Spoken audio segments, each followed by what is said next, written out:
بسم اللہ الرحمن الرحیم۔ السلام علیکم، کیسے ہیں آپ؟ تلمی کیا ہے بھائی؟ تاریخی واقعے کی طرف اشارہ کرنا، ٹھیک ہے، یا اچٹتی سی نگاہ ڈالنا، عربی زبان کا لفظ ہے۔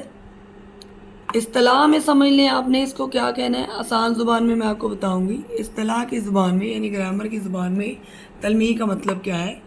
نظم یا نثر میں کسی آیت، حدیث، کسی مشہور تاریخی واقعے یا قصے کی طرف ایک یا دو لفظوں میں اشارہ کرنا تلمیح کہلاتا ہے۔ میں نے آج مختلف تلمیحات لکھی ہیں، لیکن ہم پہلے شعر میں لکھیں گے، شعر میں آپ کو بتا دوں گی، اشعار میں، پھر اسی طرح مختلف تلمیحات بتا دیتے ہیں، ان کی وضاحت کر دیتے ہیں۔ ایک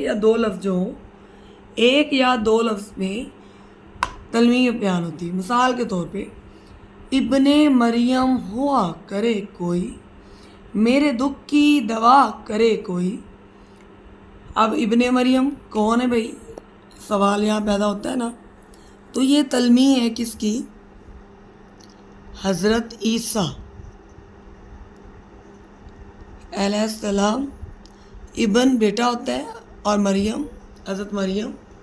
حضرت مریم کے بیٹے تھے، بغیر باپ کے پیدا ہوئے تھے، اور اللہ کے حکم سے مردوں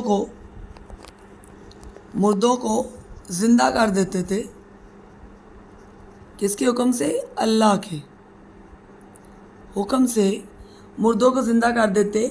اسی لیے کہہ رہے میرے دکھ کی دوا کر، شاعر کہہ رہا ہے کہ ابھی بھی کوئی ایسا ہوتا جو میرے دکھ کی دوا کرتا ہے۔ لیکن آپ کو دو لفظوں میں پتہ لگ گیا کہ یہ تلمیح ہے، تو آپ اس کو، اگر کویسچن آ جائے کہ یہ کیا چیز ہے، آپ نے بتا دینا یہ تلمیح ہے، ٹھیک ہے۔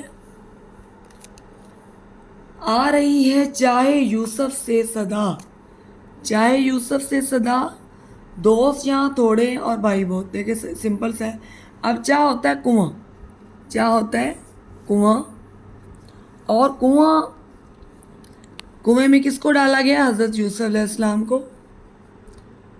اور کس نے ڈالا؟ ان کے بھائیوں نے۔ اور بکتے بکاتے اور مصر کے بازار میں بکے، پھر عزیز مصر کے یہاں ٹھہرے، اور یہ ایک پورا واقعہ ہے۔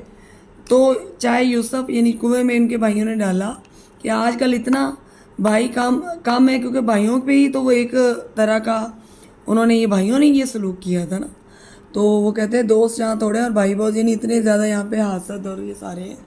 لیکن بہرحال اگلی آ جاتے ہیں جو بہت ہی خوبصورت یہ شعر ہے فارسی کا۔ حسن یوسف دم عیسیٰ ید بیضا داری، کہ آنچا خوباں ہمہ دارن تو تنہا داری۔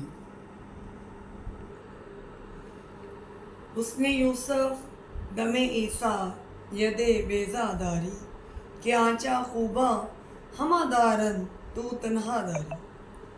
حسن یوسف یہ بھی ایک تلمیح ہے۔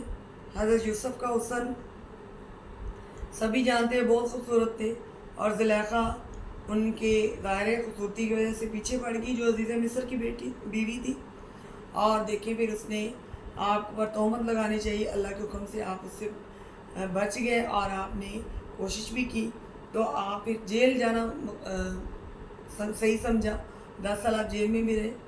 یہ سارا واقعہ اس کی طرف اشارہ کر رہا ہے، اس نے یوسف کہ وہ، اور ساتھ عورتوں نے انگلیاں بھی کاٹ لی تھی زلیخا نے جب ان کو دعوت پہ بلایا۔